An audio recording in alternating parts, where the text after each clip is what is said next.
अस्सलामुअलैकुम दोस्तों हर कोई अपने बचपन में कार्टून ज़रूर देखता है। यकीनन आप भी देखते होंगे। इनमें से कुछ कार्टून ऐसे होते हैं जो कि हमारे दिलो दिमाग पर अपनी एक छाप छोड़ जाते हैं और हमारे फेवरेट कार्टून बन जाते हैं। कार्टून्स हमारे बचपन का एक अहम हिस्सा होते हैं जो कि हमारे बचपन को रंगीन बना देते हैं।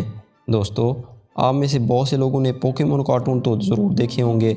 ये हम में से अक्सर बच्चों के फेवरेट कार्टून हैं। आज हम पोकेमोन कार्टून के बारे में एक दिलचस्प इन्फॉर्मेशन बयान करेंगे। तो क्या आप जानते हैं कि ये जो हिटमोनली पोकेमोन और हिटमोचन पोकेमोन थे, इनके बारे में अमेजिंग इन्फॉर्मेशन ये है कि ये ब्रूस ली और जैकी चैन से इंस्पायर होकर बनाए गए थे।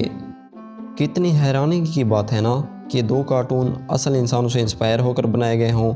इसका ये मतलब है कि हर चीज़ के पीछे कोई ना कोई इंस्पायरेशन ज़रूर होती है। कोई भी चीज़ 100% सेल्फ क्रिएटेड नहीं होती। दोस्तों, ये थी आज की वीडियो अगर इन्फॉर्मेटिव लगी हो तो वीडियो को ज़रूर लाइक कीजिए, कमेंट्स कीजिए और दोस्तों के साथ ज़रूर शेयर करें। मिलते हैं अगली वीडियो में, तब तक के लिए अल्लाह हाफ़िज़।